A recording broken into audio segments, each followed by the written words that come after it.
I was in Munich on a 2-week business trip when I got a call from my husband Mason, at 2 a.m. local time. The sound of the phone ringing in the dark jolted me awake, my heart pounding in my chest. I thought something urgent had happened back home, maybe something about his mother's health. She lives in San Diego. But what I heard after I picked up the call shattered my world into pieces. "Diana, I'm calling to tell you something. I want a divorce." I was speechless. For a moment my mind went blank. Every word he said echoed like someone had punched me in the chest, knocking the air out of me. "Come again," I whispered, my voice trembling with shock. "Mason, you're joking, right?" He sighed, but not the tired kind. It was cold, indifferent. "I'm not joking. You probably didn't notice, but I'm with someone else now. She's younger than you, cuter than you, and we have a child, a baby girl. I want to be with them, so let's get the divorce done quickly." I said nothing. I couldn't speak. It felt like I'd just been pushed off a skyscraper, free-falling through the air. Mason didn't seem to care about my shock. His voice went on, calm and ruthlessly casual. "I already sold the house and the car, everything's done, I just called to let you know, so, goodbye." I heard the call disconnect, abrupt, ice cold. I just sat there, in the upscale hotel room my company had booked, still clutching the phone like it was the only thing keeping me from completely falling apart. The cold spread from my palm, through my chest, down to my toes. I stared at the dark screen, where Mason still appeared on the most recent call log. I couldn't believe what had just happened. No signs, no warning, just a middle-of-the-night phone call, and he wiped out everything. 5 years of marriage. The house we chose together, the car I drove on weekends, the evenings we spent cooking side by side in the kitchen. Mason really thought I'd fall apart, that I'd beg him to come back in tears. But he picked the wrong woman. I took a deep breath. In my mind, the pieces started to fall into place.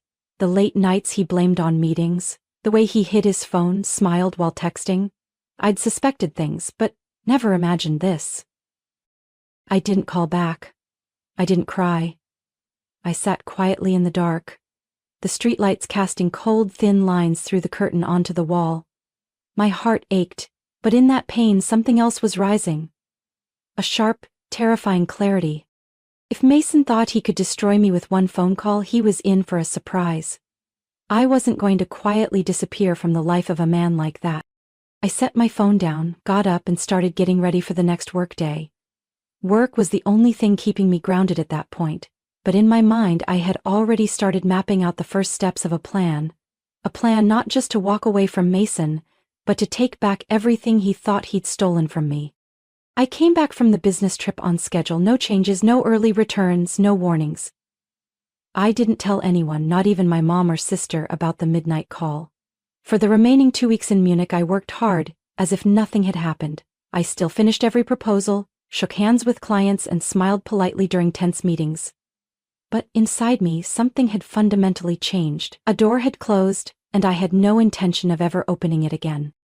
When the plane landed at Dallas Airport, I walked out of the business class cabin with confidence, pulling my sleek black suitcase, my face showing no emotion. I'd had plenty of time to sort out my feelings, to calculate exactly what was mine and how I would get it back. I didn't go straight home, I went to the bank instead. The $2 million house Mason claimed he sold was actually under my name. So was the silver SUV he used to drive us on weekend trips. I was always the one handling the paperwork, the loans, everything tied to my name, partly because I was practical, partly because Mason hated dealing with financial stuff. He always said, "You're good at this stuff, I get overwhelmed." I did it all, and now I knew exactly what to do. At the bank I requested a temporary freeze on our joint account. Then I visited the lawyer who had helped me with the purchase of my first home. I told him everything, the phone call, the confession, the baby Mason mentioned. The lawyer simply nodded and said, "We're going to handle this in a way he won't see coming." That afternoon I went home, or rather, to the house Mason thought he had already sold. The lights inside were still on. I stepped in, careful not to make a sound, and there he was, lounging on the sofa, legs propped up, remote in hand, expressionless. He didn't even realize I was standing right behind him. "Mason," I said, not loudly but loud enough to make him jump. He turned around sharply. The first expression was shock, then annoyance, then finally, confusion. "Diana? You're back already?" I walked in, placed my purse on the table, took off my coat. Same schedule as before. I just didn't tell you in advance. He stood up, still holding the remote. Well, you know what I said. I didn't mean to hurt you. I just thought you should know. I didn't answer. I opened the cabinet, pulled out a white envelope and handed it to him.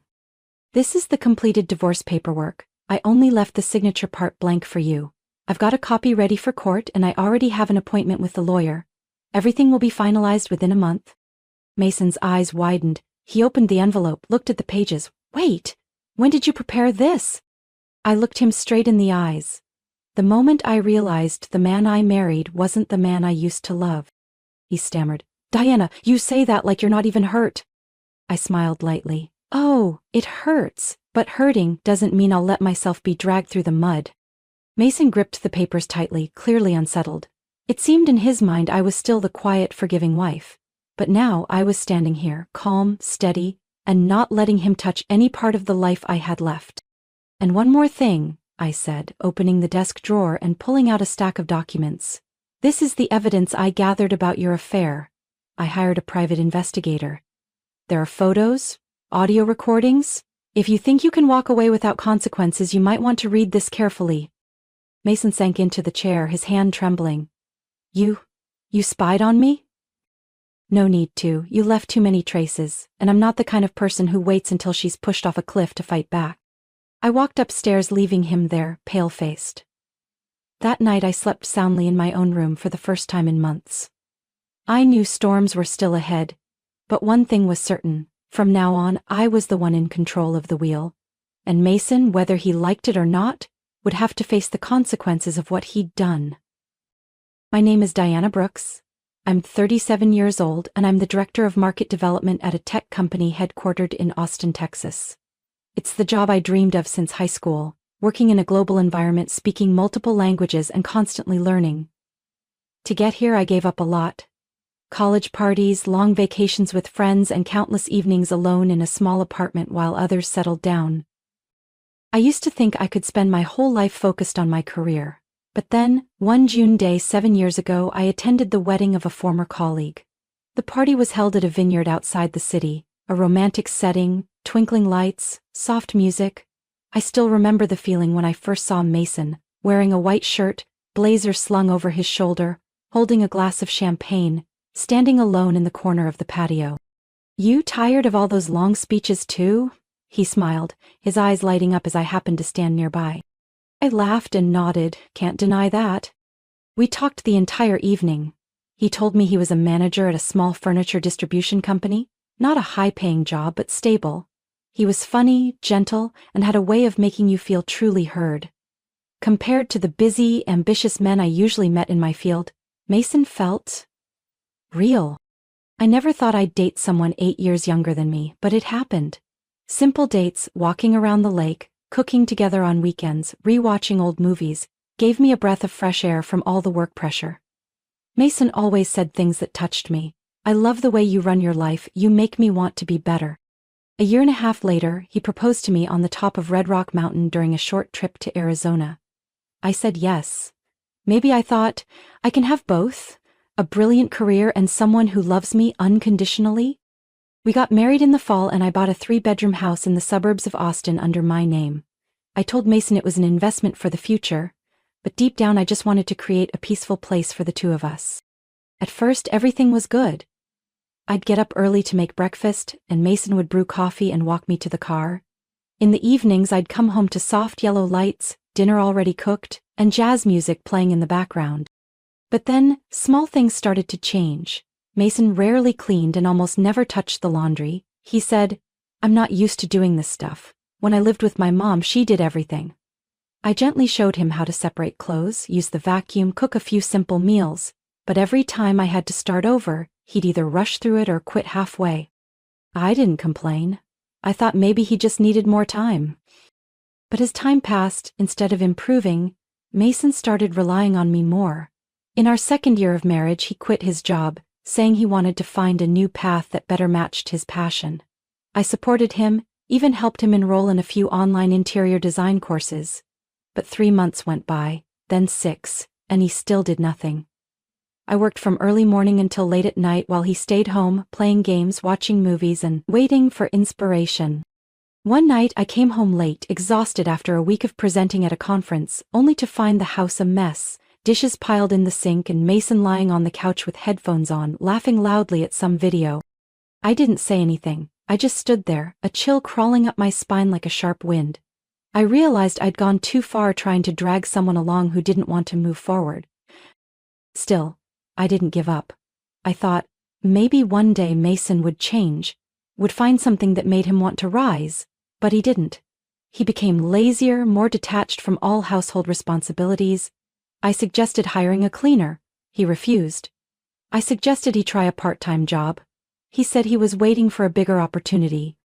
And then, when he said he wanted a divorce in a long-distance call, I realized I was the one who had waited too long. I should have been stronger. But that's okay. I'm awake now. And this time, there will be no easy forgiveness. One Saturday evening, after another non-stop workday, I came home and saw Mason again in front of the TV, gaming controller in hand, the screen casting a glow over his emotionless face. On the table was a half-eaten pizza box, a soda can, and dirty dishes from lunch still sitting there. I sighed. Not because of the mess, I was used to that, but because of the nameless stagnation. For 6 months since Mason quit his job, I had waited for him to take initiative, to find direction again, but the days of resting to reflect had stretched into months of idleness, and I was out of patience. And hope. I've seen you playing these games all day, I said, half joking as I poured myself a glass of water. Why not try live streaming? Who knows, maybe someone out there would enjoy watching. Mason paused, looked up, his eyes suddenly lighting up. Are you serious? Like, on Twitch or something? I nodded, not thinking much. Give it a shot, better than playing alone all day. I didn't expect that to be the beginning of a turning point I would never forget. At first, Mason only streamed for a few hours each evening, gaming while chatting with a handful of viewers. But after just 3 weeks, his follower count started growing at an impressive rate. People seemed drawn to his deep voice, his humor, and the way he was clumsy in every game. It became his signature. He went by the nickname Maison Air, a play on his name, and before long he had thousands of viewers per stream. See, I actually have talent, he said excitedly when he got his first donation. One day I'll be a top name. I smiled. I still had my doubts, but I didn't want to pour cold water on his rare enthusiasm. I was the one who bought him the professional mic set, webcam, ring light, and even the ergonomic chair he needed to sit for hours without back pain. I thought if this could help Mason find purpose, it was a worthy investment. But as success started to come, Mason started to change, and not for the better. In just 3 months, his channel had over 200,000 followers. He got offers to promote products, attend online events, and even signed a contract with an exclusive streaming platform. Mason began making money, not as much as I did, but enough to live comfortably if he saved. The problem was, he didn't save. In fact, he spent recklessly. Designer clothes, the latest headphones, a smartwatch, even a collection of imported gaming figures from Japan. He ordered constantly, and every time something new arrived, he showed it off like a kid getting a gift. Look at this, limited edition, only 500 in the world, he said, hugging a gold-plated controller he had just bought for nearly $1,000. I asked, are you planning to contribute to the household expenses? Mason shrugged. You make more than I do. Let's just keep our finances separate. You cover your part, I'll cover mine. It sounded reasonable, but in reality he didn't cover anything. Every bill, electricity, water, internet, credit cards, the mortgage, I paid them all. The house was still under my name. The car he used to meet with fans, I bought that too. What hurt me most wasn't the money, it was his indifference. Mason started hiding things about work from me. He never mentioned me on stream anymore, even though he once said, "You're the person I'm most grateful for." Online, he crafted the image of a funny single guy who was too busy to date. One day, I happened to read a comment from a female fan. "Maze, I'm in love with your voice, can't believe you're still single." And Mason's reply was, "I don't know either, maybe it's because I've given all my love to games." I read that reply over and over, and each time, my heart turned a little colder. I used to think if I was patient enough, Mason would change. But now, he wasn't the man who once proposed to me under the Arizona sky. He had chosen his path, one that didn't include me. After Mason started gaining fame as Maze on air, I stayed silent. Not because I didn't know what was going on, but because I had started preparing. No drama, no tears. I quietly gathered every little piece, every lie, every shady move, every trace he left behind, thinking I wouldn't notice. One of Mason's hard habits to break was using my car to go to fan meetups, which were actually dates with women he met through his stream. What Mason didn't know was that I'd installed a modern dashcam system in the SUV, recording not just outside but inside the car, a feature I'd added for my own safety during long business trips. And from those seemingly harmless videos I saw enough. A blonde girl, petite, sitting in the passenger seat, her laughter intimate and warm. In one clip, Mason said, "Just wait until she goes on another business trip, then I'll get everything sorted, the house, the car. I'll take care of it." I didn't feel sad or angry. What I felt most was emptiness. The more I watched, the more I realized Mason wasn't just cheating emotionally, he was planning to use my assets to build a new life with someone else. I hired a private investigator, a woman named Rachel, sharp and discreet. Rachel quickly identified the woman in the videos. Her name was Lacey Monroe, 24 years old, a former customer service rep for a small gaming brand, now unemployed. Lacey had followed Mason since his early streaming days and eventually became one of his most devoted fans. Their relationship started with private messages, turned into meetups, and finally into weekend getaways Mason lied about as community events. Rachel gave me a series of photos of Lacey and Mason at a small hotel in Houston, holding hands, laughing like they were the only two people in the world. In one picture, Lacey rested her head on Mason's shoulder, holding a hospital file labeled "Prenatal Consultation" faintly in the corner. When I showed that photo to my lawyer, he simply nodded. "You don't need to say anything more. With this much evidence, we can protect all your assets and push him out of everything." I started taking action. First, I changed every lock in the house, front door, garage, smart home system. I knew Mason liked using the app to enter the house, so I also revoked his access rights. Next, I hired a professional security company to install a tracking device and an anti-theft lock on the SUV. The car was still in the garage, but this time without my fingerprint or the PIN I set up, it wouldn't move an inch. Then, I went to the bank. I transferred all my salary, savings, and stock accounts out of the joint account, the one I had once opened, in hopes that we'd manage finances together after marriage. All the bills I had quietly paid, utilities, internet, credit cards, I stopped them entirely. I also contacted the power company to switch the account to my name and revoked Mason's access to all services tied to the house. And finally, I printed out every detailed statement, every item Mason had bought using my supplementary credit card, from the $1,500 gaming chair to the so-called urgent flights to Los Angeles, that I knew had nothing to do with work. I didn't say a word to him, no anger, no confrontation. I let everything play out like a row of dominoes I had already lined up. When I headed to the airport for a 3-week business trip to Seoul, a trip I had planned for months, I left a short note on the kitchen counter. "If you need anything, contact my lawyer. And if you want to play the abandoned husband role, be my guest. The door's locked.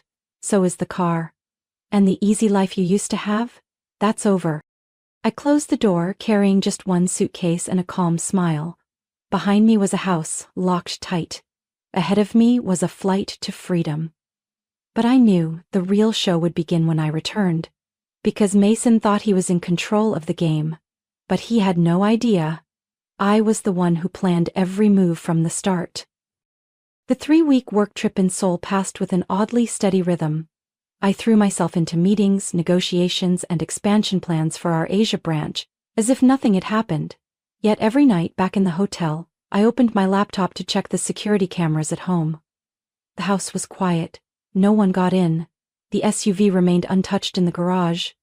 And I knew Mason was starting to suffocate in the very independent dream he once bragged about.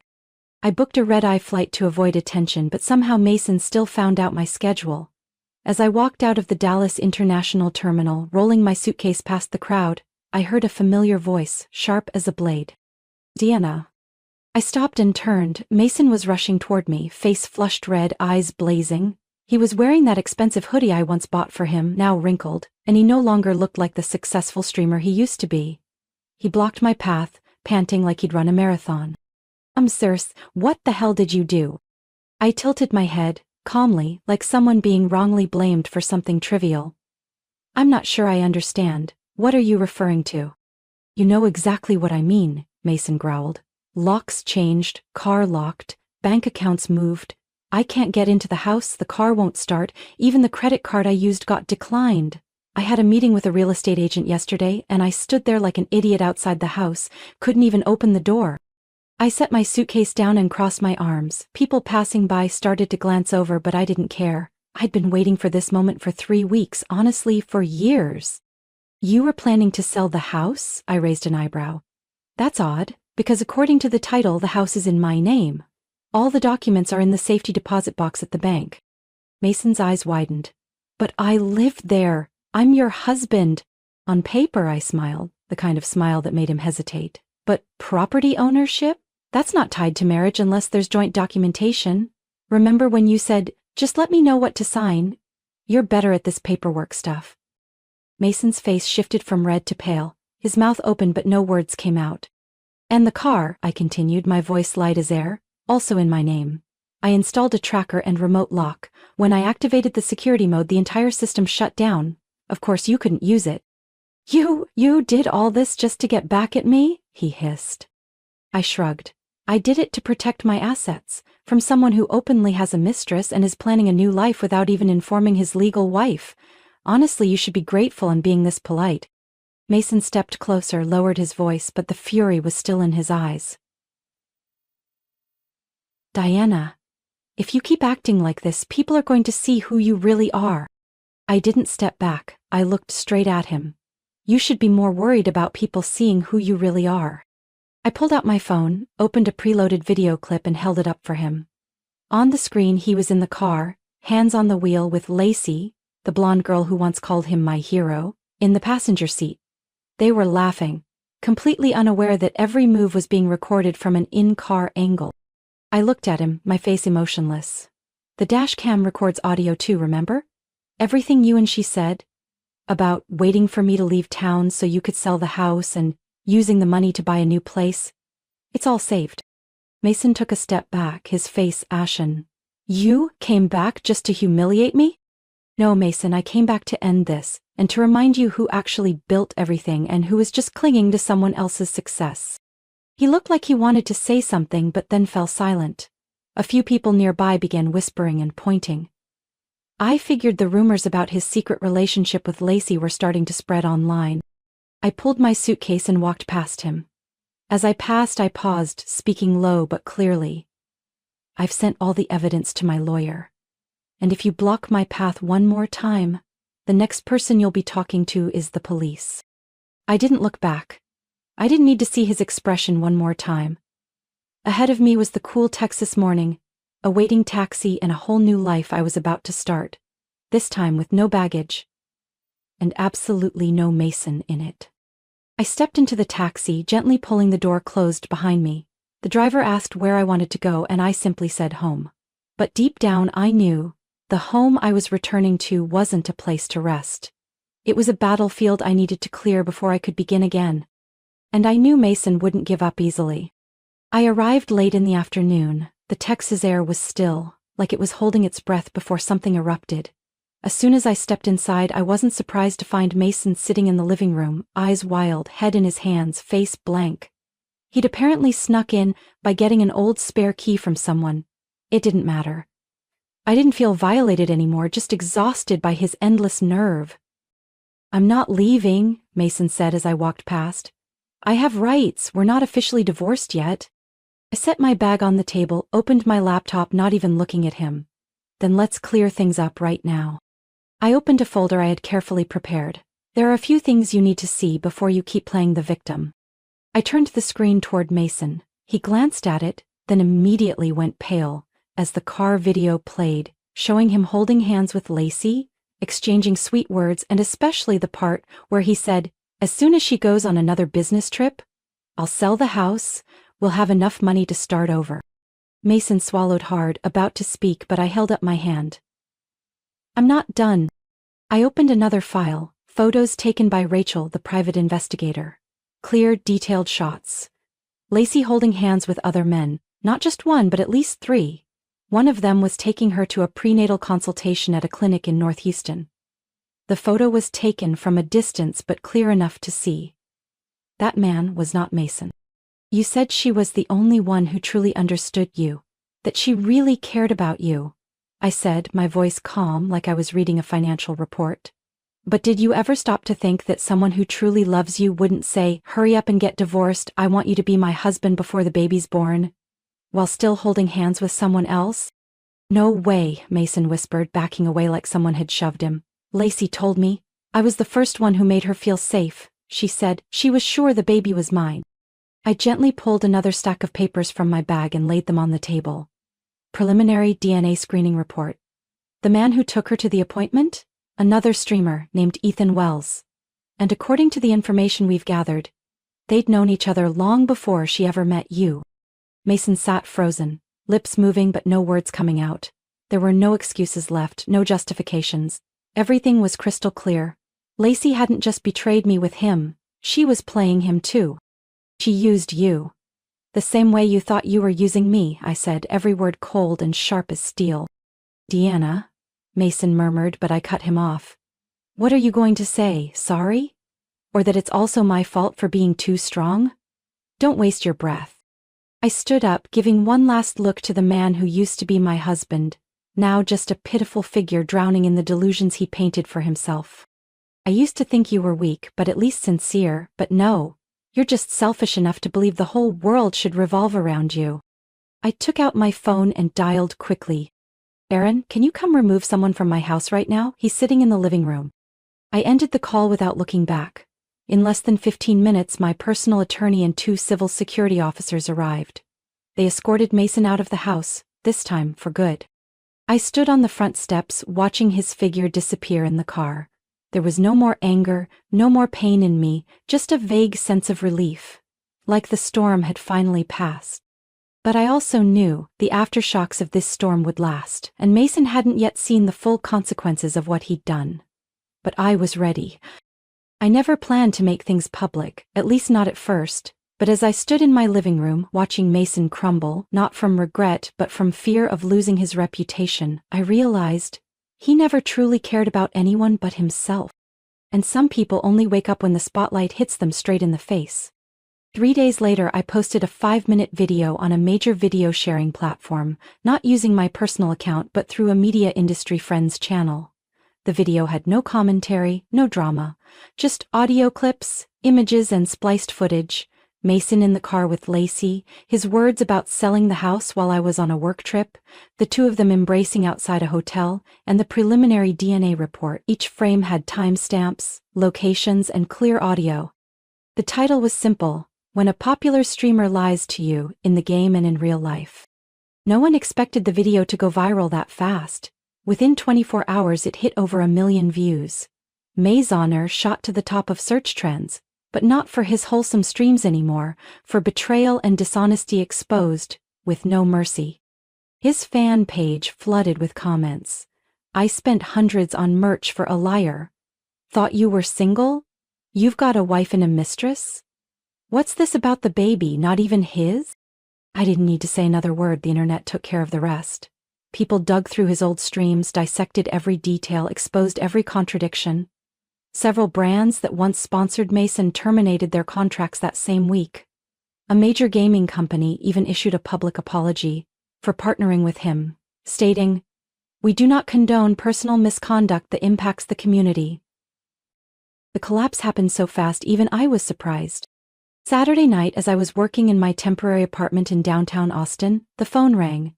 I recognized Mason's number immediately. I had blocked it but temporarily reopened a communication line for legal procedures. I picked up but said nothing.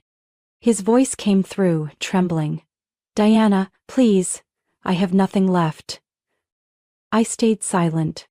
My fans are gone, sponsors dropped me, everyone online is tearing me apart like I'm some kind of monster. I can't even leave the house, can't bring myself to go live. Silence. I know I messed up, I just didn't think you'd go this far.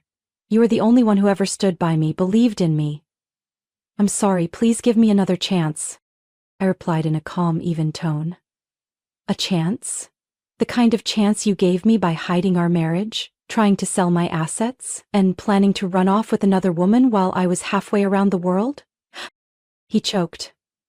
I didn't think Lacey would betray me. I thought... I didn't let him finish. Mason, you didn't think anything. You just thought you were smarter than everyone else. There was another pause, then I said, from now on all communication goes through my lawyer. If you keep calling me directly, I'll take it to the authorities. But... I love you, he whispered like someone drowning. I looked out the window. The Austin night skyline glowing with city lights. I smiled, this time with no bitterness. No, Mason, you don't love anyone. You only love having someone who'll do everything for you. I hung up. 2 days later, Mason held a livestream called The Final Apology. In it, he bowed his head, tried to sound remorseful, attempted sincerity, but with viewer numbers down to 1/10 of what they once were, and the chat filled with clown emojis and sarcasm, he cracked. The stream cut off midway. That was the final broadcast on Maison Air. I didn't watch it, but Rachel, my private investigator, sent me the recording, with a single note. The liar finally exits the stage. I saved the clip in a folder called Closure. I no longer cared about Mason. But I kept it as a reminder. Never trade your peace for someone who doesn't deserve it. A few weeks after the fallout, my lawyer informed me that Mason had officially accepted all terms of the divorce. No negotiation, no resistance. He made only one request: to keep a few personal items and his streaming equipment collection, which, according to him, was all he had left. I agreed. But agreeing didn't mean I'd forget. In the divorce settlement, Mason was required to compensate me for financial and emotional damages, including money withdrawn from the supplementary credit card under my name, repairs to the house after months of neglect, and the cost of hiring a private investigator. My lawyer calculated everything in detail and sent him a reimbursement claim, not an enormous sum, but enough to leave him reeling. Not long after, I found out he had sold all his streaming gear and even his personal computer to pay me back. It didn't end there. 3 companies Mason had partnered with, from gaming brands to a publishing company he once represented, all filed claims for image damages and terminated contracts early. The very things he once bragged about as his own achievements were now legal messes and mounting debts. Mason's family, his parents from suburban Denver, initially called asking what happened, but after I sent them all the evidence without commentary, they fell silent. Not long after, I heard from a mutual acquaintance that his parents had cut ties with him and deleted every social media account where they once proudly shared his streams. Maybe they were just too ashamed to defend a son like that. And Lacey? I thought I wouldn't care about her anymore, but life has a way of throwing little twists at you. One day, while I was waiting for my coffee at my usual cafe, I overheard 2 baristas chatting. That girl had to move back in with her parents in Oklahoma. Just a few months ago she was posting stories showing off her baby bump, and now she's completely vanished. I turned my head. One of them had just mentioned the name Lacey Monroe. I didn't say anything. I simply took my coffee and walked straight to my car. But once I sat in the driver's seat, I pulled out my phone and searched her name again. Lacey's profile had been switched to private, but from older public comments I saw she used to post ultrasound photos and cryptic captions about a new future with the one I love. Yet all of those posts had been deleted. According to the information Rachel, my private investigator, later sent me, the man who took Lacey to her prenatal appointment, streamer Ethan Wells, had completely cut ties with her after the scandal broke. While he never released a public statement, it was reported that he requested a private DNA test. The result? He was not the father. Rejected by both men and attacked by online communities, Lacey had no choice but to move back in with her parents, the same ones who had stopped supporting her when she dropped out of college to pursue a free-spirited life. Now, according to Rachel's sources, Lacey is living in a small town near Tulsa, working part-time at a local grocery store, raising the baby alone while awaiting legal decisions about custody. Someone once asked me if I felt satisfied seeing the 2 of them hit rock bottom. Honestly, no. I didn't find joy in their suffering. I just felt a quiet peace, knowing that the truth had finally come to light, and that justice, though not through a courtroom or a sentence, had still found its way. I once loved Mason, once believed in him, once gave him everything I had, but all I got in return was deceit, manipulation, and betrayal. The only thing that kept me standing was the belief that someday, the truth would speak for itself. And that day had come. As I pulled out of the cafe parking lot, I glanced at the rearview mirror and smiled to myself. The past was now just a reflection to glance back on, not a place to return to. And I knew from that moment on, I would never again let anyone define my worth through their lens, or their needs. It took me nearly 2 months to wrap up all the legal matters, sell the old house, finalize the asset transfers, and sort out everything tied to Mason. When it was all done, I stood in front of the home I had once poured so much hope into. The home I bought with nearly a decade's worth of savings, personally picked out every brick and every coat of paint, and felt no attachment. That place was now just an empty shell of memories, once full of promise but later built on lies. I signed the sale papers with a calm smile. The realtor was surprised I didn't hesitate about the price.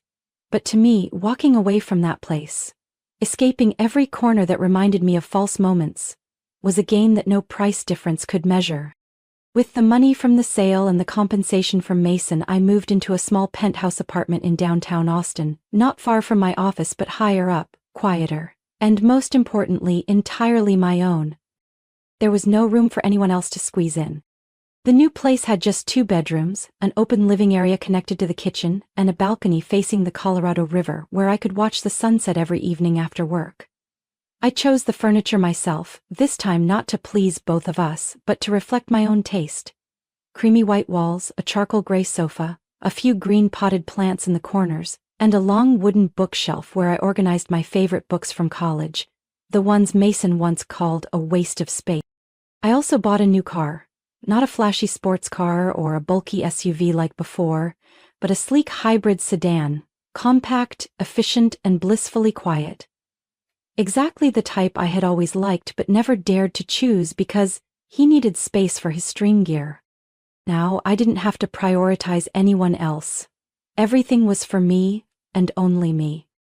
One evening, after organizing the last drawer and hanging an abstract painting I bought from a local art fair, I sat on the armchair by the window, sipping mint tea and writing out a list of things I wanted to do in the coming year. On the 3rd line I wrote, with certainty, without hesitation, adopt a cat. I had wanted a cat since college, but when I started my career I was too busy. When I got married, Mason was allergic to fur, or at least, that's what he always claimed. Now, no one could complain. I had already found a nearby animal rescue center. Next week, I'd go there, meet the cats, and choose a companion that felt right. I didn't want to rush. This time, I'd choose with my heart, not based on anyone else's approval. My career also took an unexpected turn. When word of my divorce reached the board along with whispers I knew were inevitable, I thought it might affect me. But instead, they commended my professionalism during such a personal storm. I was promoted to head of global coordination for emerging markets, a role I once dreamed about but never imagined would come so soon. The day I received the promotion, I left the office later than usual. The Texas spring air was unusually cool, a light breeze moving through the trees lining South Congress Avenue. I stopped at a roadside diner, ordered a veggie burger and a cold soda. When the server brought the food, she looked at me and smiled. "You look like someone who's had a long day. But the kind worth remembering, right?" I smiled and nodded. "That's right. A long day, and one worth living." That night I went home, turned off my phone, played soft jazz, and laid back on the lounge chair on my balcony, eyes on the starry sky. For the first time in years, I didn't feel like I was waiting for anything anymore. I wasn't waiting for someone to come back, I wasn't waiting for a text, I wasn't waiting for an explanation. I was only waiting for peace. And finally it had come, quiet, gentle, but as profound as the first breath after surfacing from deep water. I knew, from here on out, no matter how many challenges lie ahead, I would never lose myself again. Life doesn't always go as we hope, but it's in the stumbles that we learn how to rise stronger. I once gave up everything for someone who didn't deserve it, but in the end I reclaimed it all, in my own way. Now, I don't live to please anyone else. I choose to live authentically, honoring the peace and freedom I fought to reclaim. Happiness doesn't come from someone else giving it to you, it comes from the choices you make every single day. What do you think about Diana's journey? Did she choose the right path for herself? Share your thoughts below and don't forget to follow the channel for more heartfelt family stories and powerful life lessons.